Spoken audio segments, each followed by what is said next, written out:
नमस्कार, मैं सोनू कुमार स्वागत करता हूँ आपको प्रेरणा क्लासेस में। आज कल हम लोग फॉर्मूला की क्लास कर रहे थे। आज हम लोग चलेंगे चैप्टर को हल करेंगे एपी वाला। ठीक है, ये है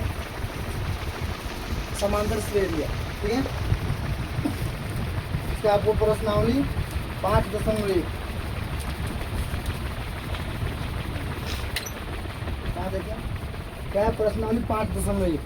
इसको हम लोग हर निम्नलिखित स्थितियों में किन स्थितियों में संबद्ध संख्याओं की सूची एपी में है और क्यों। मतलब किस स्थिति में जो दिया हुआ है भाषा में कुछ क्वेश्चन है तो एपी में है और है तो कैसे है, क्यों है। तो कहता है प्रत्येक किलोमीटर के बाद एक टैक्सी का किराया जबकि प्रथम किलोमीटर के लिए 15 रुपया है और प्रत्येक अतिरिक्त किलोमीटर के लिए किराया 10 रुपया।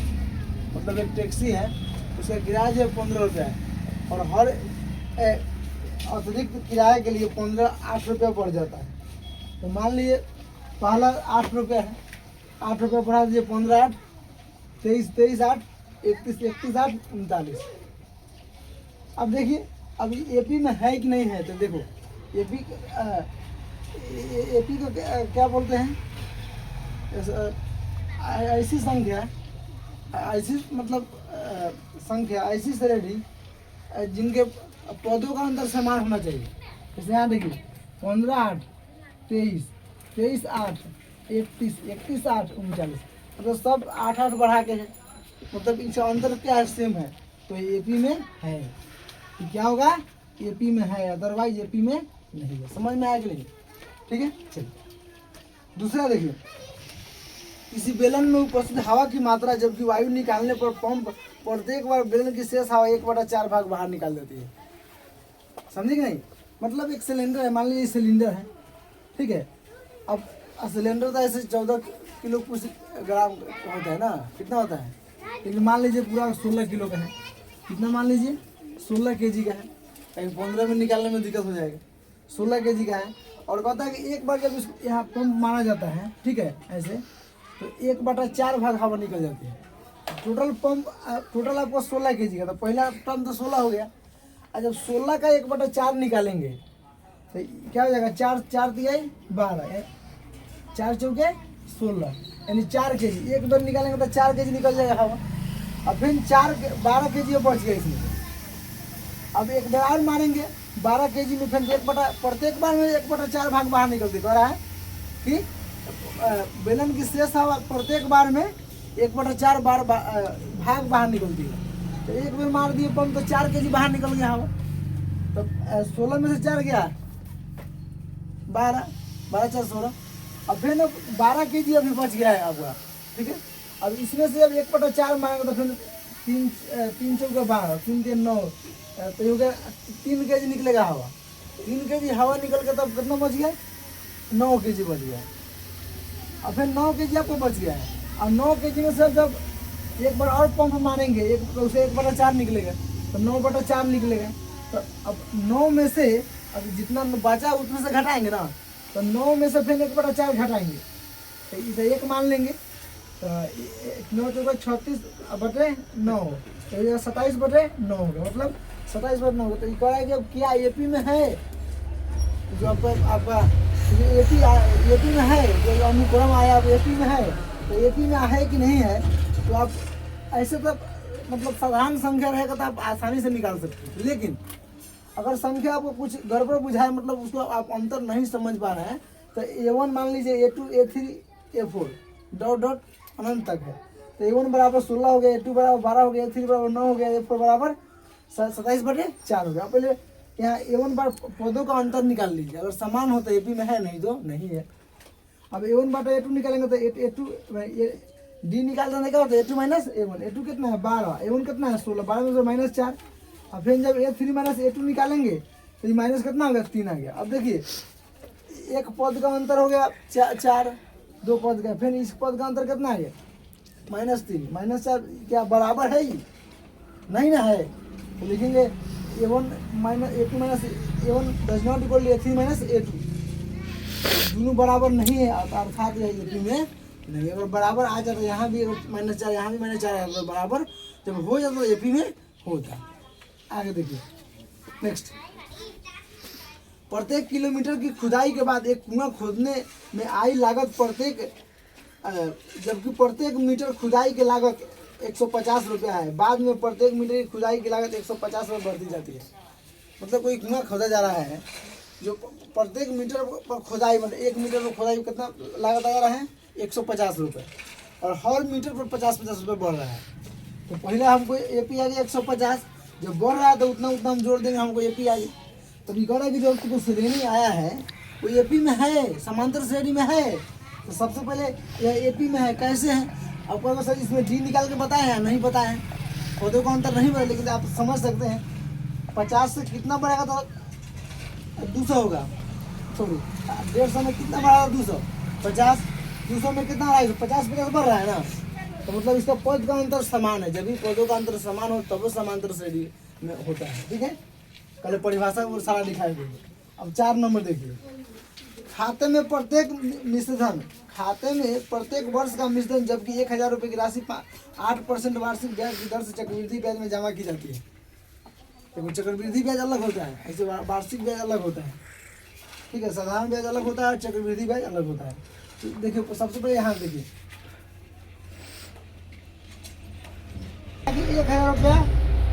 1000 रुपया की राशि 8% की दर से, देखिए पहला राशि तो 1000 रुपये, तो पहला आपको A1 हो गया आपको 1000। अब 1000 का फिर 8%, परसेंटेज कैसे निकालेंगे, ऊपर परसेंटेज नीचे बाटा 100 करते हैं। यहाँ देखिए तो 2 से कट गया 0, तो कितना होगा 100 हो गया, तो 800 हो गया। तो दूसरा हो गया, अब फिर 1000 में 800 जोड़ देंगे, 1800 हो गया। अब फिर 1800 का फिर 8% निकालेंगे।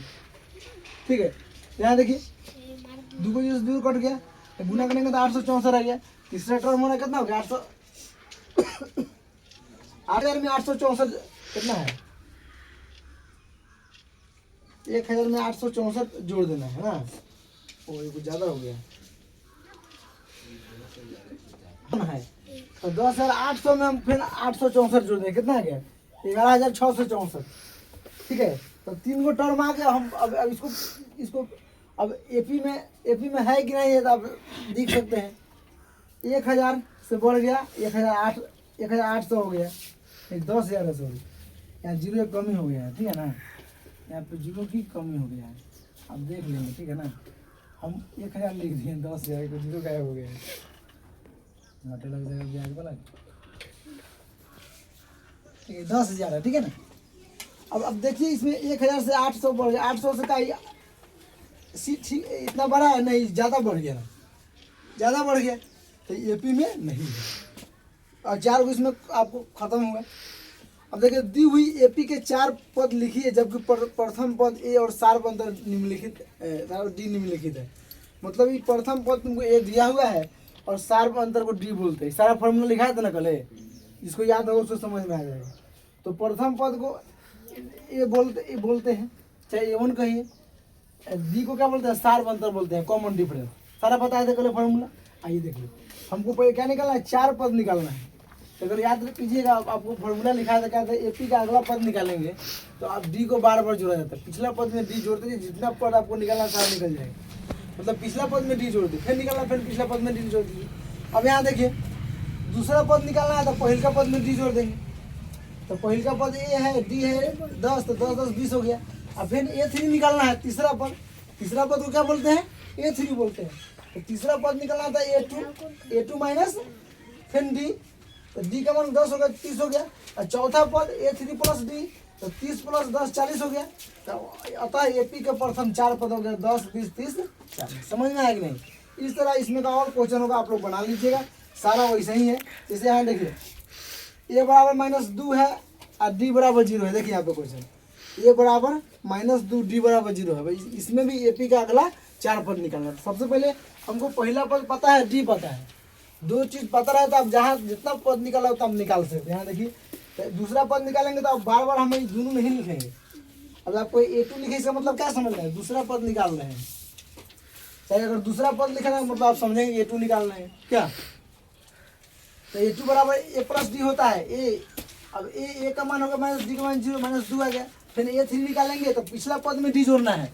तो पिछला पद क्या है -2, फिर D जोड़ दिए, फिर -2 ही आया। अब चौथा पद निकालेंगे A3 प्लस D, A3 का मान कितना आया देखो यहाँ सब में पिछला पद में डी जोड़ते जाएंगे, आगे आपका टर्म आ जाएगा। देखिए एपी का 4 पद आ गया, सारा का सारा बराबर हो गया। आपको ये सही तो सब बढ़वे नहीं किया है, तो जीरो जोड़िएगा तो क्या ही बढ़ेगा। ठीक है, आइए नेक्स्ट, आइए इसमें देखिए, इसमें सब बता दिए कुछ क्वेश्चन में। ये बराबर 4 है, डी बराबर -3 है। ये बराबर 4 है, डी बराबर -3 है। इसका भी एपी का अगला 4 पद इसमें भी निकालना है, क्योंकि क्वेश्चन सेम है।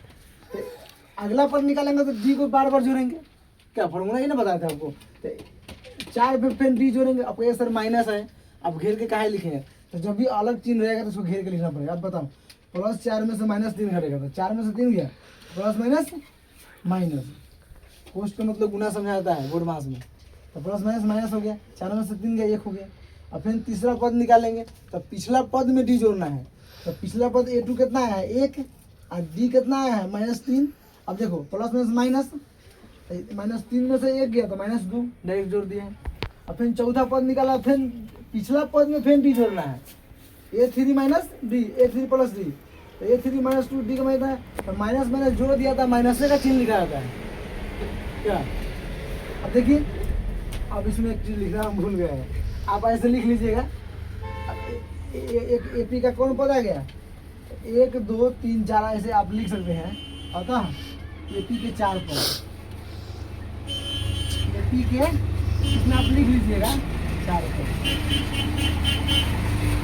वो कौन आ गया, जब तो पहले 4 है नहीं, उसके बाद 1 है, -2 है और -5 है। ये लिखना हम भूल गए, ठीक है, आप लिख लेना, मतलब इसमें आप ऐड कर लेना। ए पी क्या लिखा हुआ है जी, ए पी के 4 पद। अब उतना बना के नहीं लिखना है, सीधा लिख दीजिए, सब बात समझ जाएगा, पढ़ा जाएगा जी। फैसला है ए पी के 4 पद, ठीक है। अगला इसी में ऐसे भी आपको दिखाई दे रहा है ना, इसमें पिछला बार लिखे हैं ना, उसी तरह आपको बना के लिख लेना है, ठीक है, कोई दिक्कत नहीं। चलो अब 4 नंबर समझो। 4 नंबर में देखो, इसमें लिखा हुआ है A बराबर -1, D बराबर 1/2। यहाँ देखिए, A बराबर -1, D बराबर 1/2। हाँ ठीक है, अब अगला पद निकालना है, D को जोड़ेंगे, इसमें भी 4 पद निकालना है, तो -1 और प्लस D हो जाएगा, प्लस D होगा। अब यहाँ देखिए, एक में बांटा है, एक में बांटा नहीं है, नीचे 1 मान लेंगे, यहाँ पे यहाँ 1 मानेंगे ना, बोलिए 2 1 LCM 2, 2 1 2, 1 दूना 2, तो 2 एकम 2 हो गया, 2 एकम 2, 1 एकम 1, -1 में से माइनस +1 करेगा तो -1। इस तरह अगला पद निकालिएगा, तो फिर पिछला पद में डी जोड़ना है। पिछला पद -1/2 है, डी का मान कटेगा तो 0 हो जाएगा, कट के क्या हो जाएगा 0 हो जाएगा। चौथा पद निकालेंगे, A3 + D, A3 का मान 0 है, D का मान 1/2 है, तो 1/2 आ गया। आया समझ में, ठीक है। फिर अब लिख सकते होता है एपी के प्रथम 4 पद, यहाँ 4वां पद लिख दी, ठीक है। वही क्वेश्चन है, एपी का प्रथम 4 पद लिखे, जबकि प्रथम पद ए और सारबंदर डी में लिखे थे। तो ये बराबर है -1.25 और डी बराबर है 0.25। मतलब दशमलव के बाद में संख्या को एक पढ़ना है, एक पढ़ना है, ऐसा नहीं पढ़ देना 1.25, ऐसा नहीं पढ़ना है। क्या पढ़ना है, -0.25 ऐसे पढ़ना है, ठीक है। ऐसे अच्छा से पढ़ा जाता है, ठीक है। चलिए, तो यहाँ अगला पद निकालेंगे एपी का, तो डी को क्या करेंगे, पिछला पद में जोड़ना है। तो पिछला पद क्या है, ए है, A + D होता है, तो ए का मान हो गया इतना, डी का मान इतना हो गया। अब यार देखिए, माइनस माइनस रहता है तो जोड़ दिया जाता है। जोड़ का नियम क्या है, माइनस माइनस रहने पर जोड़ दिया जाता है, प्लस प्लस रहने पर घटा, प्लस प्लस पर जोड़ दिया जाता है, प्लस माइनस रहने पर घटा दिया जाता है, ठीक है।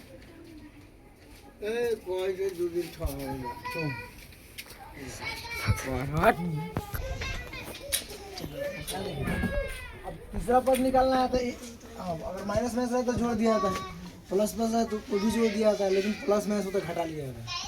तो दोनों माइनस का चिन्ह है, जोड़ का नियम है कि दोनों को जोड़ लेंगे। तो देखो यहाँ दशमलव के दाहिने वाला को दाहिने वाला में जोड़ना है, बाएं वाला को बाएं वाला में जोड़ना है। देखो 25 25 50 हो गया, दशमलव रहबे करेगा, एक में 0 जुटेगा तो एक ही ना होगा, अब माइनस तो माइनस लिखना ही पड़ेगा। अब A3 बराबर क्या होता है, तो पिछला पद में डी जोड़ना है, पिछले तो A3 में A2 + D, तो A2 का मान कितना है और D का मान कितना है, अब देखिए इसमें जोड़ेंगे तो 25 50 75 इतना आ गया। अब A4 निकालेंगे तो ऐसे लिखना है जी, थोड़ा अच्छा से, थोड़ा ऐसे लिखना है, कहा नहीं हुआ मतलब ये थोड़ा ऊपर लिखना है ना, ठीक है, ये थोड़ा ऊपर लिखना है, इसे यहाँ लिखे ना, ऐसे आधा से नीचे लिखेंगे। A4 A3 plus D, A3 का मान कितना इतना, और डी का मान देखिए। तो अब देखिए 75 और 20 क्या होगा, 200 हो जाएगा, पूरा 100 हो जाएगा। इसका हासिल इधर जाएगा, 2 हो जाएगा। अब AP के प्रथम 4 पद निकल गए, सब लिख लेंगे, ठीक है। अब तीसरा में देखिए क्या कर रहा है, तीसरा में निम्नलिखित में से प्रत्येक AP के लिए प्रथम पद और सार मंत्र ज्ञात कीजिए। मतलब AP के लिए क्या निकालना है, प्रथम पद निकालना है और सार मंत्र निकालना है। ध्यान दीजिए, इस तरह का आपको क्या दिया है, इस तरह का आपको A1 कितना हो जाएगा। अब इसको पहला पद जो होता है ना, उसी को हम लोग A1 बोलते हैं, ठीक है। डायरेक्ट लिखिए A1 A2 A3 A4। इसमें A1 पहला पद कितना हो जाएगा, D हो जाएगा, सॉरी पहला पद 3 हो जाएगा। अब सार मंत्र निकालना है तो A2 माइनस A1, तो A2 कितना है 1 माइनस 3 कितना होगा -2, तो सारा मंत्र निकल गया। अब जो ऑब्जेक्टिव क्वेश्चन बहुत पूछा जाता है कि निम्नलिखित में से सार मंत्र क्या है, बहुत आसान क्वेश्चन देख रहे हैं। फॉर्मूला लगा देंगे, सार मंत्र डी बराबर क्या होता है A2 माइनस A1, माने पहला पद हो गया, दूसरा पद, तीसरा पद, चौथा पद, मतलब A1 A2 A3 A4। दूसरा पद में से पहला पद को घटा लिया जाता है, A2 माइनस A1, वही आपका सार मंत्र कहलाता है। कॉमन डिफरेंस इन डी होता है, समझे कि नहीं। बहुत ही इजी है, सबसे इससे हल्का कुछ नहीं होता है मैथ में। आपको कॉलम भी नहीं चलाना पड़ेगा इसको, अगर माइनस नहीं दिया है तो। और दिमाग आपका चलता है तो माइनस को भी आसानी से कर सकते हैं। तो A2 माइनस A1, A2 है 1, A1 है 3, तो प्लस माइनस घटता है और 12 अंक का चिन्ह लिखाता है, तो 12 वाला 3 है, इसलिए -2 होगा, यानी इसमें से घटा है ना, मतलब घटाओ में नियम है, घटाइए उसी का चिन्ह लिखिए, समझे कि नहीं। नेक्स्ट, अब इसी में दूसरा है, देखिए दूसरा क्वेश्चन है, दूसरा नहीं चौथा है। देखो दशमलव और सब आसान है, कर लोगे, दशमलव वाला है 0.6, 1.7, 2.8, 3.9। अब यहाँ देखिए ये पहला पद हो गया, दूसरा पद, तीसरा पद, चौथा पद, यानी A1 A2 A3 A4।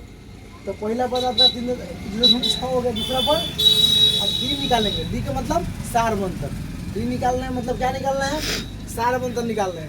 तो दूसरा पद में से पहला पद घटता है A2 माइनस A1, तो A2 का मान 1.7 है, A1 का मान 0.6 है, तो 6 में से 7 में 6 हो गया, 1 है, 0 में से कुछ नहीं, 1 में 1 हो गया, तो इतना आपका आंसर हो गया। भाई इसमें इतना ही निकालना है।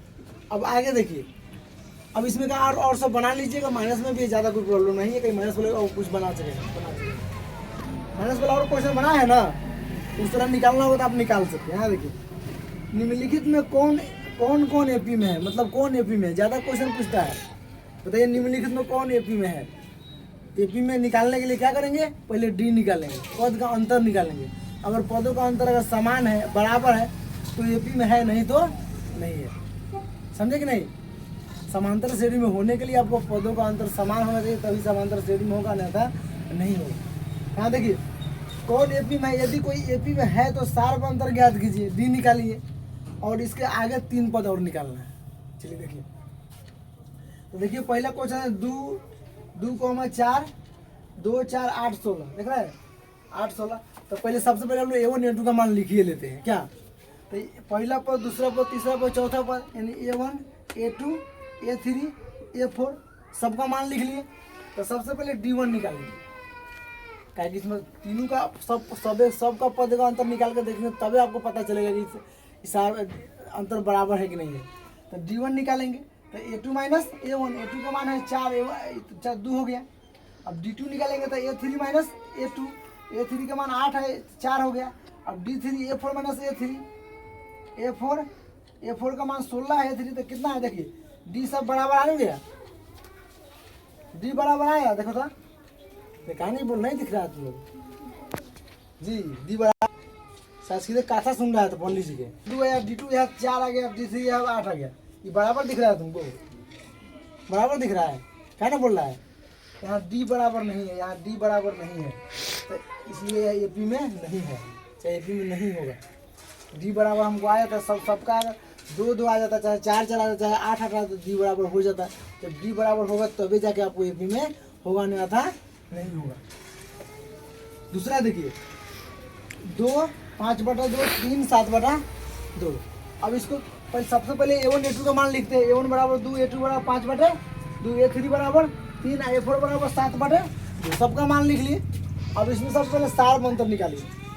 तो यहाँ पहले पदों का अंतर निकालिए। आप ऐसे D1 D2 भी लिख सकते हैं, चाहे तो आप A1 A2 पद का अंतर लिख देख सकते हैं। तो A2 माइनस A1 होता है, क्या कर सकते हैं ना। तो A2 का मान कितना है 5/2, A1 का 2 था, इसको बाटा का जोड़ कीजिएगा। बताइए यहाँ एक मानना होगा कि नहीं। 1 2 एकम 2 5 एकम 5, 1 दूनी 2 2 दूनी 4, 5 में 4 के 1/2 हो गया। फिर आप अगला D2 निकालिएगा। ऐसे भी लिख सकते हैं, चाहे तो आप पद का अंतर ऐसे निकाल कर लिख सकते हैं, कोई दिक्कत परेशानी है नहीं। अब फिर D3 निकालिएगा तो क्या होगा, दूसरा पद का अंतर तो A3 माइनस A2 हो जाएगा। तो A3 कितना है A2 5/2।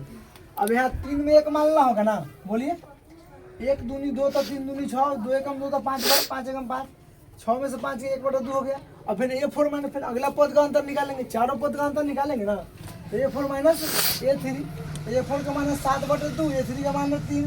फिर यहाँ 3 में 1 मानेंगे ना, तो 2 एकम 2, 7 एकम 7, 3 दूनी 6, 1/2। देखिए यहाँ भी 1/2, यहाँ भी 1/2। A1 A2 minus A1, A3 minus A2, A4 minus A3, सारा का सारा बराबर हो गया। सीधे कितना आ गया, जा यहाँ 3 का लिख दिया भाई, कितना आ गया है 1/2 आ गया है। देख रहे हैं ना कितना आया है, लिखना भी बंद कीजिए, कितना आया है।